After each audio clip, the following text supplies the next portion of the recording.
오늘도 귀한 찬양으로 섬겨주신 우리 그레이스 찬양팀과 우리 임마누엘 찬양대에게 하나님의 은혜와 평강이 늘 함께하기를 간절히 축복합니다. 할렐루야. 오늘 예배 가운데 오신 우리 사랑하는 성도님들을 주님의 이름으로 사랑하고 축복합니다.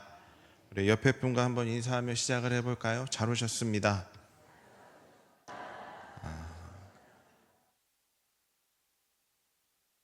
저녁 맛있게들 드시고 오셨나요? 안 드시진 않으셨죠? 예배 끝나고 가면 너무 늦은 시간이라 맛있게 드시고 오셨을 거라 믿습니다. 근데 또 너무 배불러서 이 시간이 피곤하지 않았으면 좋겠어요. 그래서 오늘은 즐겁게 예배드리면서 하나님의 은혜가 넘치고 그 받은 은혜 가지고 행복한 시간이 될 수 있기를 간절히 소망합니다. 오늘 한 선교사님의 이야기를 하면서 말씀을 시작하려고 합니다. 이제 호스트 선교사님이라는 분을 좀 소개해 주려고 하는데요. 이분은 이제 중국 내지 선교회의 2대 총재였습니다. 그럼 2대 총재라고 제가 말씀드렸는데 그럼 1대 총재는 누구일까요? 중국에서 선교하셨던 1대 총재는 우리가 잘 알고 있는 허드슨 테일러 선교사라고 합니다. 이 허드슨 테일러 선교사는 중국 선교의 아버지라고 불릴 만큼 대가였어요. 그런 대가의 후임으로 부임했다라는 것만으로 봐도 이 호스트 선교사님은 정말 대단한 분이었다라는 것을 짐작을 할 수가 있습니다. 선대가 잘하면은 후발주자가 부담스러울 텐데 그럼에도 불구하고 2대 총재를 맡게 되었다라는 것. 그분은 대단한 분이라는 것을 볼 수 있어요. 그리고 그 2대 총재의 역할을 얼마나 했냐면요. 35년 동안 그 사명을 감당했다고 합니다. 35년 동안 했다라는 것은 그만큼 그 중국 내지 선교회에서 신뢰를 하고 있었다라는 거예요. 그만큼 믿음이 가는 인물이었기 때문에 그 선교회를 35년이라는 시간을 할 수 있었던 것입니다. 그런 선교사님에게 배울 수 있는 귀한 모습을 두 가지가 있는데 첫 번째로는 지속적인 성장을 이루었던 인물이라는 거예요. 계속해서 성장했던 인물이라는 거. 그의 삶을 기록한 잊히기 위해 산 사람이라는 그 책자를 보면요. 젊은 시절에 이제 중국 내지 선교회 멤버로 가입하려고 했던 그 에피소드가 나와 있습니다. 네, 아마도 이 단체가 신실하게 헌신하는 선교 단체이다 보니까 그 회원이 될 수 있는 자격도 엄격했어요. 저희들도 목사 안수를 받으려면 시험을 너무 많이 보거든요. 몇 번의 시험을 봐야지만이 목회자가 될 수 있는 것처럼 이때에도 그 자격을 엄청 엄격하게 살폈던 것 같습니다. 그래서 책에 나와 있던 몇 가지 문항을 제가 알려드릴게요. 자, 이런 질문을 합니다. 이 사람은 가르치는 능력이 있습니까? 하니까 대답은 잘 모르겠음. 잘 가르칠 수 있다고 생각하지 않음. 그럼 또 다른 질문을 했어요. 이 사람은 신중하고 잘 참는 성격입니까? 잘 모르겠음. 부르심을 받은 자리에서 인내심을 길러야 할 것이라고 생각됨. 그래서 또 질문을 해요. 이 사람은 힘이 있고 진취적입니까? 네, 이번에 모르겠다고 안 하고 그랬으면 좋겠음. 선천적으로 진취적인 것 같지는 않음. 그리고 이렇게 질문을 합니다. 이 사람은 성경 지식이 풍부합니까? 꽤 알고 있음. 그러나 그는 어린 기독교인임이라고 이런 질문과 대답이 오갔던 것입니다. 제가 읽어드렸던 이 문항을 다시 한번 생각해 보면요. 이 호스트 선교사님은 젊은 시절의 평판이 어땠을까요? 그렇게 좋지만은 않았을 것입니다. 긍정적인 인물은 아니었던 것 같아요. 이 사람을 봤을 때 잘 모르겠는데 그냥 그래 잘 모르겠어. 많이 부족했나 봐요. 평판이 이런 거 보니까요. 그랬는데 25년 뒤에 그 단체의 총재로 선출되었고 35년이라는 시간 동안에 그 총재의 역할을 해내게 됩니다. 이 말은요, 이 젊은 시절에 이런 평가를 받은 이후에 호스트 선교사는 지속적으로 성장을 했다라는 것을 의미하고 있어요. 그래서 저는 이 선교사님을 통해서 계속 성장해 갔다라는 것을 우리는 배워야 된다라는 생각을 하게 되었습니다. 우리 사랑하는 성도님들께서도 저뿐만이 아니라 우리 모두가 머물러 있는 것이 아니라 지금도 내일도 앞으로도 계속해서 성장해 나갈 수 있기를 간절히 소망합니다. 자, 두 번째 모습은 이제 귀한 정신이에요. 아까 제가 잠깐 이제 책 제목을 이야기해 드렸는데, 이분의 삶을 기록한 책 제목의 이름은 잊히기 위해 산 사람이라는 제목을 가지고 있습니다. 제목을 이렇게 정한 이유가 있다고 합니다. 주변에 있는 사람들이 이 선교사님을 평가할 때 공통적으로 나오는 평가는 이랬대요. 그는 그리스도를 기억하게 하기 위해서 자기는 잊히도록 살았습니다. 그래서 책 제목이 잊히기 위해 산 사람이라는 거예요. 자, 이 속담 다 아시죠? 호랑이는 죽어서 뭘 남기죠? 가죽을 남기고 사람은 죽어서 이름을 남긴다. 이 속담이 있는 것처럼 사람은 본능적으로 나를 기억해 주기를 원해요. 잊혀지기를 원하고 있지 않습니다. 내가 제일 유명해져야 되고 1등을 해야 한다는 그 본능이 우리 안에 자리 잡고 있어요. 나도 모르게 잊혀지고 싶지는 않잖아요. 그렇지 않나요? 제가 만약에 이제 우리 사관교회에서 사역에 마무리를 하고 다른 곳에 가면 제가 잊혀지기를 원할까요? 저는 기억했으면 좋겠어요. 그런 욕심들이 사람들이 본능적으로 있어요. 누구든. 저 또한 마찬가지고, 사람들은 누구든지 내가 잊혀지기를 원하고 있진 않아요. 본능적으로. 하지만 하나님을 온전히 바라보고 섬기고 있는 저와 우리 성도님들은 모두가 나는 잊혀지고 예수님만, 하나님만 기억되길 원한다라는 그 목표를 가질 수 있기를 간절히 소망합니다. 그래서 이 선교사님처럼 내 내면의 욕심을 통제하고 제어함으로 하나님께서 주시는 풍성함을 누리며 살아갈 수 있기를 간절히 축복합니다. 오늘 이제 본문 말씀을 통해 살펴볼 게하시라는 인물은요, 방금 소개시켜드린 호스트 선교사님과는 정반대의 길을 가고 있는 사람이었어요. 엘리사의 사환이었던 게하시에게는 두 가지 특징이 있었습니다. 첫 번째로는 그에게는 성장이 없었다라는 거예요. 너무 정반대의 특징이죠. 게하시는 당대를 대표하는 선지자였던 엘리사를 가장 가까이에서 지켜봐왔던 사람입니다. 훌륭한 스승을 모시고 있었어요. 엄청난 멘토를 모시고 있었죠.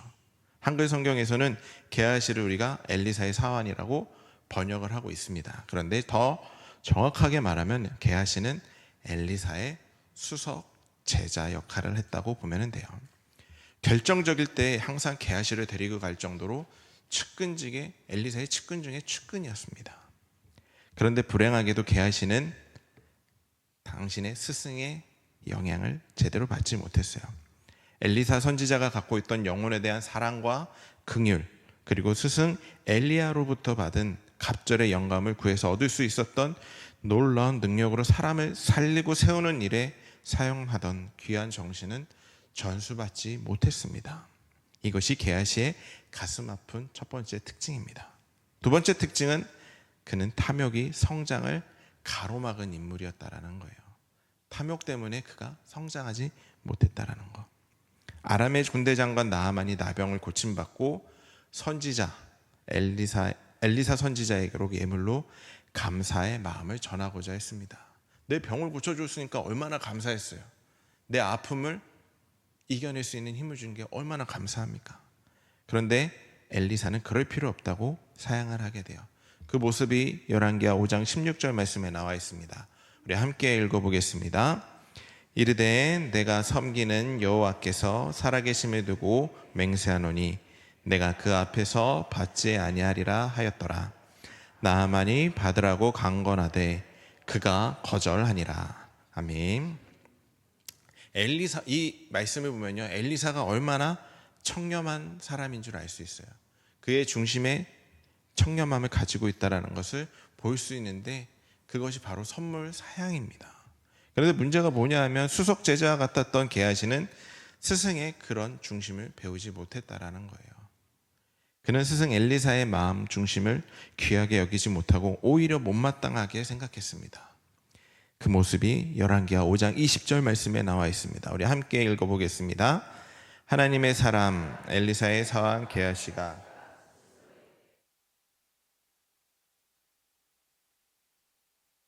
그가 가지고 온 것을 그의 손에서 받지 아니하였도다.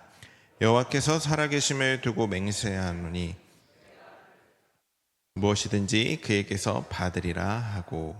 아멘. 자, 게하시는 대놓고 말은 못하고 속으로 다짐만 하고 있습니다. 내가 그를 쫓아가서 뭐든 받으리라. 이것이 게하시의 수준이에요. 탐욕이 그 내면에 도사리고 있다가 결정적인 순간에 딱 나타나는 그 모습입니다.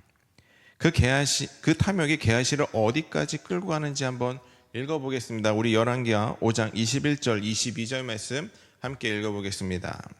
나아만의 뒤를 쫓아가니 나아만이 자기 뒤에 달려옴을 보고 수레에서 내려 맞이하여 이르되 평안하냐 하니 그가 이르되 평안하나이다. 우리 주인께서 나를 보내시며 말씀하시기를 지금 선지자의 제자 중에 두 청년이 에브라임 산지에서부터 내게로 왔으니 청하건대 당신은 그들에게 은 1달란트와 옷 2벌을 주라 하시더이다. 아멘. 자, 게하시는 나아만 장군을 만나서 주인 엘리사 선지자가 자기를 보내서 예물을 받아오라고 시켰다는 터무니없는 거짓말을 하게 됩니다. 게하시가 가진 탐심이 거짓말로 이제 연결이 되었던 거예요. 내 안에 있는 욕심이 거짓말을 하게 됩니다. 여기서 우리가 두려운 교훈을 발견하게 되는데요. 바로 탐심은 거짓말을 낳는다라는 거예요. 거짓을 나타나게 한다는 겁니다. 탐심으로 나아만 장군을 속인 게하시의 거짓이 꼬리에 꼬리를 물게 되었어요. 그래서 게하시는 스승인 엘리사 선지자마저 속이게 됩니다. 열왕기하 5장 25절 말씀 우리 함께 읽어보겠습니다. 들어가 그의 주인 앞에 서니 엘리사가 이르되 게하시야 내가 어디서 오느냐 하니 대답하되 당신의 종이 아무데도 가지 아니하였나이다 하니라. 아멘. 이렇게 내면에 도사리고 있는 탐욕은 거짓을 낳았고 이 거짓은 또 다른 거짓을 낳게 되었죠. 한번 거짓의 열매를 낳으니까 거짓의 번식력이 너무나도 좋아서 또 다른 거짓말을 낳게 되었고 지금 게하시의 모습이 바로 그렇게 나타나게 된 겁니다. 우리 지난번에 기독교 역사에 전해 내려오는 7가지의 대죄가 있다고 말씀드렸죠. 왜 대죄라고 했죠? 그 이유는 그 7가지의 죄가 모든 죄의 근원이기 때문이에요. 그 대죄 안에 뭐가 있었냐? 오늘 말씀에 나온 탐욕이 그 대죄 안에 있었습니다. 탐욕이야말로 또 다른 죄를 만들어내는 무서운 번식력을 가진 악한 죄입니다. 그래서 단테는 이렇게 경고를 했어요. 탐욕은 마치 굶주린 늑대 같아서 삶들과 그들의 행복을 갈기갈기 찢을 뿐 아니라 사회 질서도 무너뜨리는 인간 최대의 적이다 라고 단테는 경고하고 있습니다. 그래서 디모데 전서 6장 10절 말씀이 진리인 것입니다. 우리 함께 읽어보겠습니다. 돈을 사랑함이 일만악의 뿌리가 되나니 이것을 탐내는 자들은 미혹을 받아 믿음에서 떠나 많은 근심으로써 자기를 찔렀도다. 아멘. 돈을 사랑하면, 다시 말해 탐심이 그 내면에 도사리면 근심으로 자기를 찌른다고 하는 이 말씀이 참 무서운 것이죠. 지금 시대를 살아가고 있는 사람들은 옛날에 비하면 참 많은 것을 누리고 있습니다. 그렇죠. 우리 권사님, 장로님들 그 예전 시대를 생각해 보면은 지금 너무나도 풍족함을 누리고 있어요. 학교 앞 전도를 가도 이제 먹을 것으로는 쉽지 않아요. 옛날에 교회에서 뭐 먹고 뭐 하면 잘 모였잖아요. 근데 지금은 너무 먹을 것도 풍족하고 잘 먹고 뭐 핸드폰으로 다 모든 것을 할 수 있으니까 아이들 불러 모으는 것도 쉽지가 않습니다. 그런데 그렇게 누리는 것은 많아지고 편해졌는데 삶의 만족감이 떨어지는 이유가 무엇일까요? 그리고 또 불면증이 그렇게 늘어났어요. 왜 그렇게 잠을 못 잘까요? 이 시대가 탐욕을 부추기는 시대이기 때문입니다. 계속 내 안에 욕심이 생기다 보니까 잠을 못 자게 되고, 탐욕을 자극하는 이 시대는 내면의 평안함을 뺏어가게 됩니다. 우리 안에 있는 탐욕을 자극하는 시대다 보니까 더 많은 근심이 나를 찌르는 시대가 되고 만 것입니다. 그럼 어떻게 하면 이런 탐욕의 시대에서 탐심에서 자유함을 누릴 수 있을까요? 엘리사 선지자나 호스트 선교사와 같은 탐심을 이기는 능력을 가지려면 어떻게 해야 될까요? 오늘 그 세 가지를 함께 나눠보려고 합니다. 첫 번째 비결은 자족과 단순한 삶을 훈련하는 것입니다. 우리 함께 읽어보겠습니다. 자족과 단순한 삶을 훈련하는 것입니다. 아멘. 자, 엘리사 선지자가 역사의 전면에 등장할 때 그 모습 기억하십니까? 기억하시나요? 임팩트 있게 등장하는 모습. 하나님께서 그를 부르셨을 때 그는 얼마나 단순하게 반응했는지 우리 열왕기상 19장 20절 21절 말씀 우리 함께 읽어보도록 하겠습니다. 그가 소를 버리고 엘리야에게로 달려가서 이르되 청하건대 나를 내 부모와 입맞추게 하소서. 그리한 후에 내가 당신을 따르리이다. 엘리야가 그에게 이르되 돌아가라. 내가 내게 어떻게 행하였느냐 하니라. 엘리사가 그를 떠나 돌아가서 한 교리소를 가져다가 잡고 소의 기구를 불살라 그 고기를 삶아 백성에게 주어 먹게 하고 일어나 엘리야를 따르며 수종 들었더라. 아멘. 엘리사는 부자였습니다. 그렇죠? 가진 것이 많을수록 내려놓기 어려울까요? 쉬울까요? 저는 가진 게 많지 않아가지고 내려놓는 건 참 쉬워요. 근데 가진 것이 우리가 많아지면 많아질수록 내 손에 쥔 게 많으면 많을수록 내려놓기 어려운 게 우리 사람의 마음입니다. 그런데 엘리사는 어땠나요? 단순하게 반응했어요. 그 소가 많은데도 잡아서 함께 먹었고 농기구는 불살라 버렸어요. 가진 것이 많아도 그 소유에 마음을 두지 않았기 때문에, 소나 농기구에 내 마음을 쏟고 있지 않았기 때문에 그냥 단순하게 반응할 수 있었던 것입니다. 오늘 열왕기하 5장 16절 말씀에서도 엘리사의 단순함을 볼 수 있습니다. 우리 함께 읽어보겠습니다. 이르되 내가 섬기는 여호와께서 살아계심을 두고 맹세하노니 내가 그 앞에서 받지 아니하리라 하였더라. 나아만이 받으라고 강건하되 그가 거절하니라. 아멘. 자, 나아만이 예물을 갖고 오자마자 어땠을까요? 그 물건을, 그 예물을 보고 역시 내가 좀 잘했구나 하고 이거 가져가서 또 예배 드리는데 쓰고 어떻게 써야지 이랬을까요?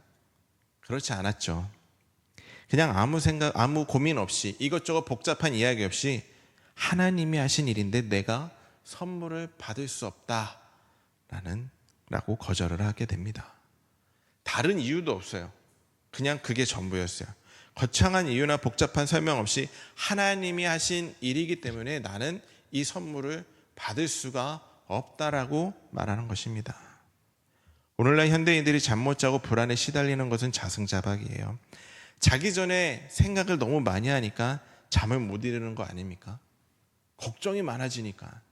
잘 때 생각나면은 어때요? 갑자기 무슨 생각을 하게 돼서 그 생각이 꼬리에 꼬리를 물면은 밤새도록 생각을 하다가 새벽 예배에 나오게 되더라고요. 저도 그런 적이 꽤 있어요. 잘 때 누웠는데 갑자기 무슨 생각을 하나 하게 돼요.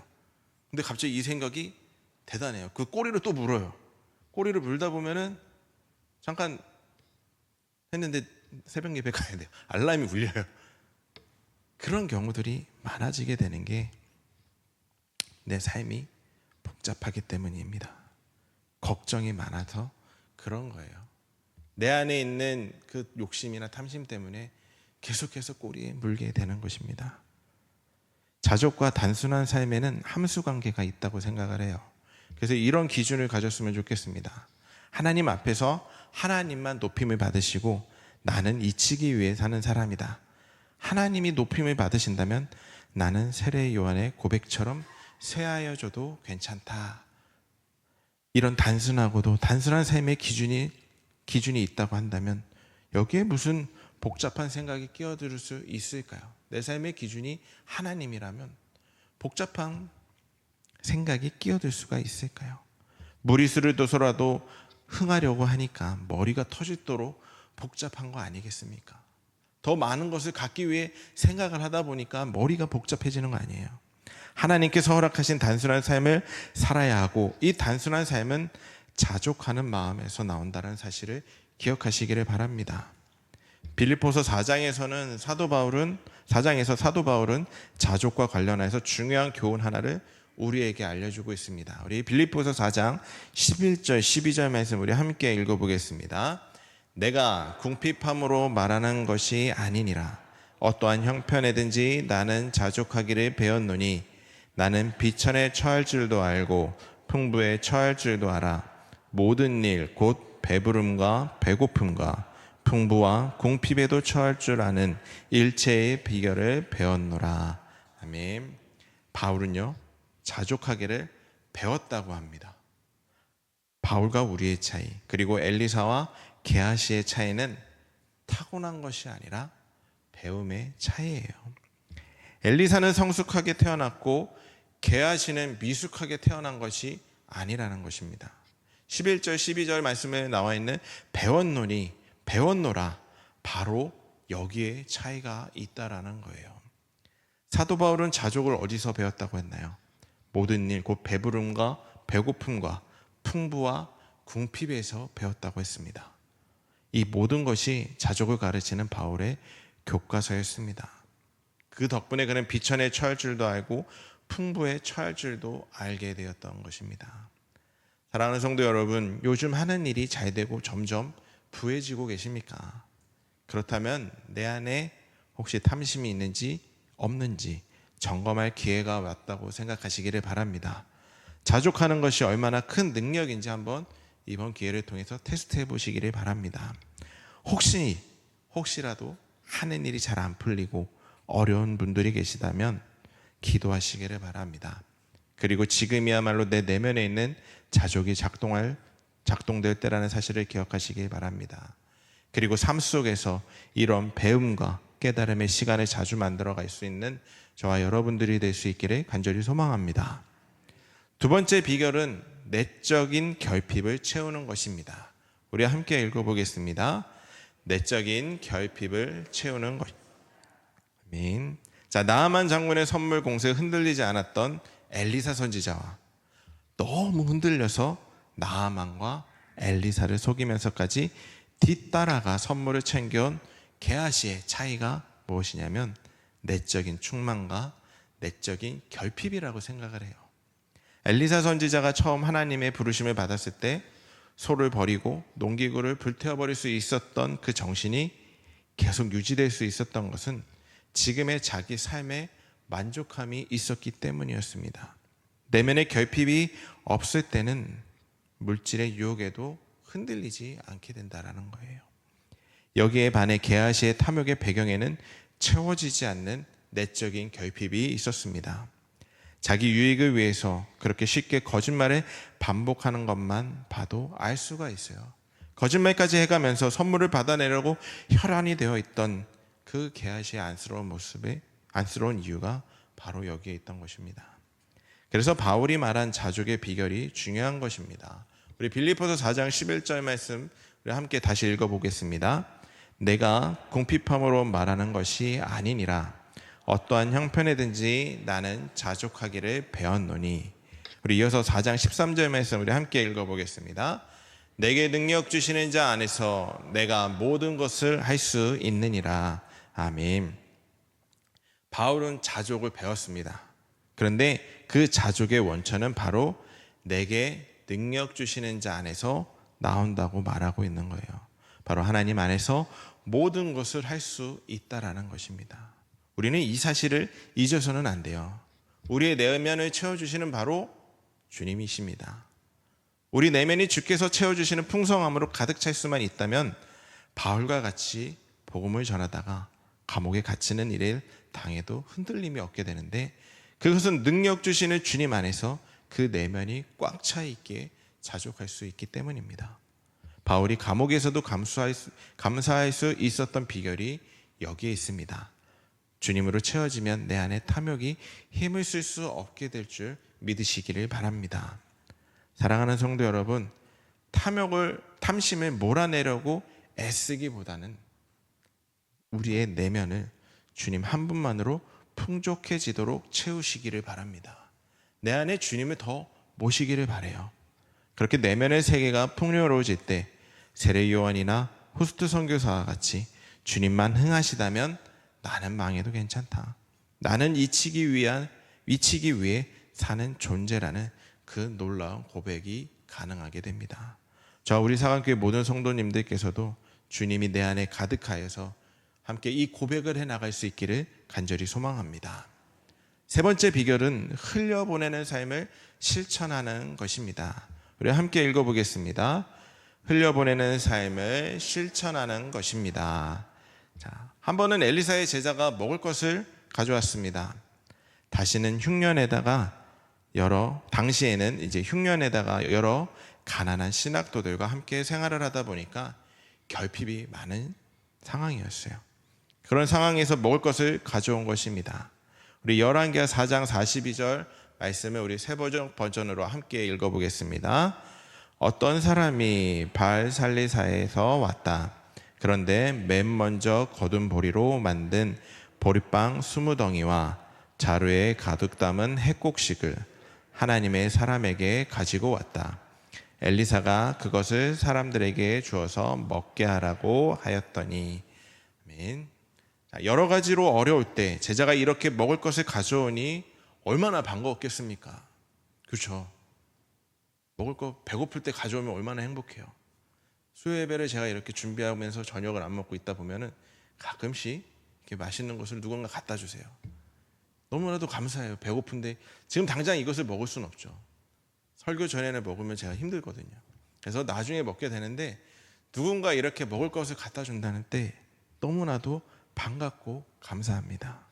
그런데 자기도 먹을 것이 궁한 이 상황에서 엘리사는 그것을 어떻게 했냐면요, 공동체 사람들에게 나누어 먹게 하라고 하고 나눠 먹게 되었어요. 신원하라는 교수님이 쓴 책에 탐욕의 특징에 대해서 인상 깊게 설명하는 부분이 있는데요, 탐욕의 특징이 뭐냐면 이웃에 대해서 무정하고 무관심하게 만든다는 것입니다. 탐욕이 내 안에 차지한 자리가 넓어지면 넓어질수록 내 주변을 보지 못한다는 거예요. 무정하게 되고 무관심하게 되고 이 사람이 뭘 하든지 배가 고프든지 말든지 관심이 전혀 없어진다는 거예요.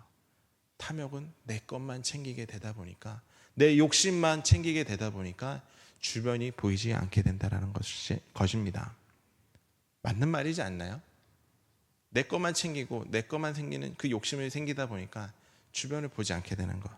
그러니 우리는 탐심을 물리치기 원한다라는 정도가 아니라 엘리사처럼 더 적극적으로 이웃에게 흘려보내는 삶을 실천할 수 있어야 된다는 것을 기억하시기를 바랍니다.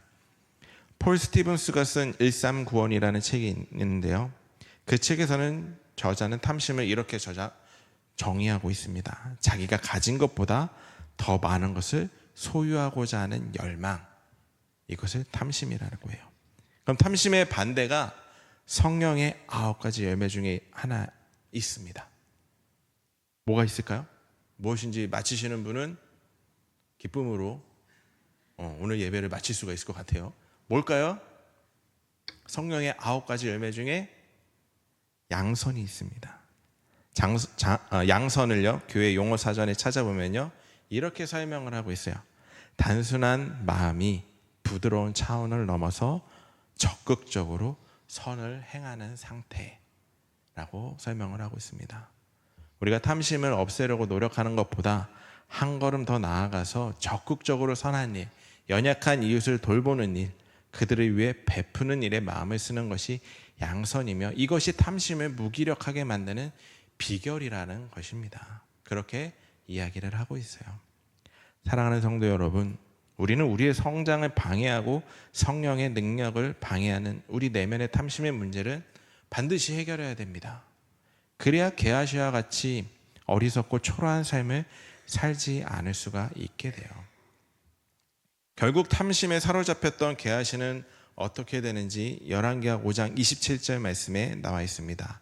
우리 함께 읽어보겠습니다. 그러므로 나아만의 나병이 내게 들어 내 자손에게 미쳐 영원토록 이르리라 하니 게하시가 그 앞에서 물러나오매 나병이 발하여 눈같이 되었더라. 아멘. 나아만의 나병이 게하시에게 가게 되었습니다. 그의 욕심으로 말미암아 병까지 얻게 되었어요. 건강했던 그가, 엘리사의 수제자였던 그가 욕심으로 말미암아서 병을 얻게 되고 멀어지게, 하나님과는 또 더 멀어지게 되는 아픈 인생을 살게 되었습니다. 사랑하는 성도 여러분, 오늘 함께 나눈 이 세 가지 비결을 기억하시기를 바랍니다. 자족과 단순한 삶을 훈련하는 것, 내적인 결핍을 채우는 것, 흘려보내는 삶을 실천하는 그 몸부림이 있기를 간절히 소망합니다. 그럴 때 나의 내면이 주님 한 분으로 가득 차서 탐심이 물러나는 놀라운 그 은혜를 경험하면서 오늘도 주님과 함께함으로 늘 승리하는 저와 우리 상학교의 모든 성도님들이 될 수 있기를 간절히 축원합니다. 기도하겠습니다.